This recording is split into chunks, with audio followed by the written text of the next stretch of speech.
اس سے پہلے عمران خان نے یہ کہا تھا کہ بھائی میرا وقت ضائع نہ کرو. اڈیالہ جیل کے اندر ناظرین نہ فون ہے، نہ انٹرنیٹ ہے، نہ گپ شپ ہے، نہ بات چیت ہے، کچھ بھی نہیں ہے. لیکن اس کے باوجود وہ بندہ عمران خان کا ایک اورا ہے، بس نہیں اچھا لگ رہا تو نہیں لگ رہا. ٹھیک ہے آپ جتنی زیادتی یعنی آپ قیامت برپا کر دیں نہیں پیچھے ہٹوں گا، یہ اورا ہے جو کہ عمران خان کا ہمیں نکل کر نظر آ رہا ہے، جو کہ سامنے آ رہا ہے.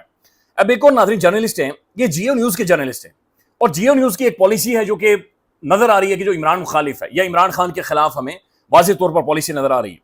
شبیر ڈار صاحب، اچھا محترم شبیر ڈار صاحب کا قمر زیدی صاحب نے انٹرویو کیا. قمر زیدی صاحب کو شبیر ڈار یہ کہتا ہے کہ حالانکہ وہ جی این یو سے وابستہ ہے، وہ کہتا ہے کہ اڈیالہ جیل میں ہونے والی سماعتیں ساری میں نے کور کی ہیں، اور میں نے کبھی بھی عمران خان کو جیل میں پریشان نہیں دیکھا، نہ ہی میں نے کبھی عمران خان کو شکایت کرتے ہوئے دیکھا. یہ شبیر ڈار جیو نیوز کا جرنلسٹ یہ کہہ رہا ہے، جو کہ سماعتیں کور کر رہا ہے، باہر آ کر بولتا نہیں، اس طرح سے بات چیت نہیں کرتا، لیکن وہ کہتا ہے میں نے کبھی خان کو پریشان نہیں دیکھا اور کبھی عمران خان کو شکایت کرتے نہیں دیکھا. الٹا عمران خان کہتا ہے کہ جتنا مجھے جیل میں رکھنا ہے رکھو، میں ٹھیک ہوں، بس ایکسرسائز اور مطالعے کے لیے کتابیں چاہیے. یعنی ایکسرسائز کے لیے ڈمبل چاہیے، ڈنٹ مارنے، پش اپ مارنے، اور مطالعے کے لیے پڑھنے کے لیے مجھے کتابیں چاہیے. تو یہ عمران خان، بلکہ اس کے اوپر ایک اور بڑا انٹرسٹنگ کمنٹ ہے، میں وہ بھی آپ کے سامنے رکھنا چاہ رہا تھا، پتہ نہیں، ہاں یہ فرحان ملک صاحب کا. وہ کہتے ہیں کہ عمران خان ایک افسولہ لڑاکا طیارے کی مانند ہے، ان کو لڑائی میں ہرانا مشکل نہیں بلکہ ناممکن ہے، وہ پیدا ہی لڑنے کے لیے ہوا ہے.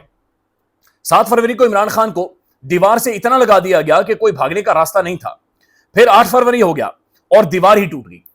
عمران خان بچپن سے پنگے لیتا ہے، ارادی طور پر خود مصیبت کا دروازہ کھٹکھٹاتا ہے. تو ناظرین بہرحال جو بھی کہانی بنائی جائے، عمران خان کا ایک مینڈیٹ ہے، اور وہ مینڈیٹ جب تک اسے نہیں ملے گا انٹرنلی چیزیں پاکستان کے اندر ٹھیک نہیں ہوں. یہ بات سمجھے کہ ہم سب کے انٹرسٹ میں ہے کہ پاکستان کے انٹرنل حالات بہتر ہوں. اللہ تعالیٰ نے ہمیں بین الاقوامی ایک عزت دی ہے، ہمیں اس کا احترام کرنا چاہیے، ہمیں اس کی ریسپیکٹ کرنی چاہیے، ہمیں اس کا شکرانہ ناظرین ادا کرنا چاہیے. ہمیں اندرونی طور پر اپنی رنجشیں، اپنی چھوٹی چھوٹی ایگوز، اپنی چھوٹی چھوٹی یہ چیزیں ختم کر کے ایک ایسا ماحول بنانا چاہیے، ایک ایسا سیٹ اپ کھڑا کرنا چاہیے کہ دنیا بھی ٹرسٹ کرے اور ہم خود بھی مضبوط ہو کر دنیا کے سامنے جائیں. یہ نہیں ہو سکتا کہ جس کا ایک جائز مینڈیٹ ہے اس مینڈیٹ پر ڈاکہ مار کر، اس مینڈیٹ کو سائیڈ لائن کر کے جعلی ڈھکوسلا گورنمنٹ کے ذریعے دنیا کو قائل کرنے کی کوشش کی جائے. دنیا ہوگی نہیں. یہ جو نظام ہے یہ سیلف انٹرسٹ کے طور پر چلتا ہے، لہذا یہ اس طرح سے نہیں چل سکتا. اب ناظرین اسلام آباد ہائی کورٹ بھڑکی ہوئی ہے. ہائی کورٹ کے اندر ناظرین ایک بوال ہے جو کہ آیا ہوا ہے، اور خوفناک قسم کا بحران ہے جو کہ وہاں پر کھڑا ہے. ایک تو چیف جسٹس صاحب خود پھنسے ہوئے، بری طرح سے پھنسے، ملزم بن چکے ہیں ایڈوکیٹ ایمان مزاری صاحبہ کے معاملے میں. جسٹس جہانگیری صاحب کو جس طریقے سے سائیڈ لائن کیا گیا، جسٹس سمن رفعت امتیاز صاحبہ کو جس طریقے سے سائیڈ لائن کیا گیا، پھر ججز نے جو خطوط لکھے تھے ان کے حوالے سے کوئی خلاصہ نہیں ہوا. اب ایڈوکیٹ ایمان مزاری صاحبہ کے معاملے میں پہلی دفعہ جو عورت مارچ والی آنٹیاں ہیں ناظرین، انہوں نے کوئی جان ڈالی ہے، انہوں نے کوئی تھوڑی بہت ہمت کی ہے. شکر ہے اللہ کا کہ انہیں بھی کوئی ہوش آیا ہے کہ سڑکوں پر نکل کر نعرے، اور وہ تو ساری چیزیں ٹھیک ہیں، لیکن جب واقعتاً خواتین کے ساتھ زیادتی ہو رہی ہے، چاہے ان کے پولیٹیکل رائٹس کو لے کر ہوں، چاہے ان کے ڈومیسٹک رائٹس کو لے کر ہوں، اور چاہے ان کے ورکنگ پلیس کے اوپر رائٹس کو لے کر ہوں، آپ نے نکلنا ہے اور آپ نے بولنا ہے. عورت مارچ کے اکاؤنٹ سے ٹویٹ آیا ہے، from control your wife to silencing women ججز taking up harassment complaints, the misogyny of the Islamabad High Court and Pakistan justice system in general. If you have ever wondered why many Pakistani women do not go to the court when they are wronged, this is why. آگے وہ بتا رہی ہیں کہ جناب یہ ایک میسوجنسٹ قسم کے، سیکسسٹ قسم کے ریمارکس اسلام آباد ہائی کورٹ کے جسٹس کے ہیں، اور یہ اپنی بیوی کو گھر کے اندر کنٹرول کرنے سے لے کر یہ جو ذہنیت ہے، اچھا یہ ذہنیت نہیں ہے جی، یہ بیماری ہے. ہر وہ مرد جو یہ سمجھتا ہے کہ وہ عورت کو کنٹرول کرتا ہے، یا عورت جس طریقے سے یعنی اسلام آباد ہائی کورٹ کے جسٹس صاحب نے کہا ہادی صاحب انہیں لے کر جائیں، نہیں تو اگر میں نے پکڑ لیا نا، اس طرح کی جو عورتوں کو لے کر مینٹالٹی ہے یہ بیماری ہے. اور اس بیماریوں کی نشاندہی عورت مارچ نے بھی کی ہے، اور انہوں نے بھی کہا ہے کہ جناب اس وجہ سے کہ اسلام آباد ہائی کورٹ کے آنریبل جسٹس ملزم جناب سرفراز ڈوگر صاحب کی وجہ سے خواتین عدالتوں کے اندر نہیں جاتی. وہ کہتے ہیں عدالتوں کے لیے معزز جسٹس صاحب ایک دھبا بن چکے ہیں، ود ریسپیکٹ، یہ اس کا خلاصہ مجھے سمجھ آ رہا ہے.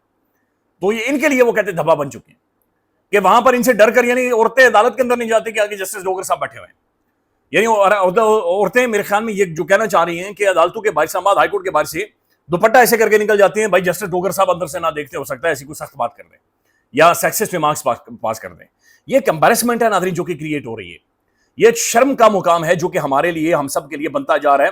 اللہ کرے کہ جسٹس زوگر صاحب اس چیز کا ادراک کریں یا پاکستان کے جو ہائر اتھارٹیز ہیں اس چیز کو دیکھیں اور آگے لے کر جائیں. ناظرین یہ سی ڈی اے کا ایک معاملہ تھا, وہاں پر جسٹس محسن اختر کیانی صاحب کی ریمارکس ہیں. وہ کہتے ہیں کہ ہم جس عمارت میں بیٹھ کر کیس سن رہے ہیں ابھی تک اس کی آفیشیل ہینڈنگ اوور تک نہیں ہوئی ہے. یعنی جس عدالت کے اندر بیٹھ کر وہ کہتے ہیں کہ ہم معاملات کو سن رہے ہیں, یہ اس کی آفیشیل ہینڈنگ, یعنی یہ آفیشیلی عدالت ہی نہیں ہے یا ہمارے ہینڈ اوور ہی نہیں ہوئی. جو کچھ ملک میں ہو رہا ہے اس پر دعا ہی کی جا سکتی ہے. یہ ایک بڑے سینئر جج اسلام آباد ہائی کورٹ کے بات کریں. جو کچھ اس وقت ہو رہا ہے یہ بہت بڑی بدقسمتی کی بات ہے. جو کچھ عام آدمی کے ساتھ ہو رہا ہے وہی سب ججز کے ساتھ ہو رہا ہے. اب عام آدمی کے ساتھ مدرین کیا ہو رہا ہے؟ عام آدمی کی زندگی اس ملک کے اندر قبرستان بنا دی گئی ہے. میں صرف کل کا جو ٹویٹ تھا کاشف عباسی کا, اس کی آخری لائن برائے مہربانی جا کر پڑھیں, یہ بڑی خوفناک لائن ہے. کاشف عباسی یہ کہہ رہا ہے کہ ہمیں بتا دیں کہ کیا اس ملک کے اندر ہمارے سٹیزن شپ رائٹس ختم کر دیے گئے ہیں, یعنی اس ملک کے اندر رہنے کے ہمارے بنیادی حقوق ختم کر دیے گئے ہیں. تو کاشف عباسی جیسا بندہ بات چیت کر رہا ہے تو عام بندے کی آپ اندازہ لگا لیں. اس کے بعد محسن اختر کیانی صاحب کہتے ہیں جو کچھ عام آدمی کے ساتھ ہو رہا ہے وہی ہم ججز کے ساتھ ہو رہا ہے.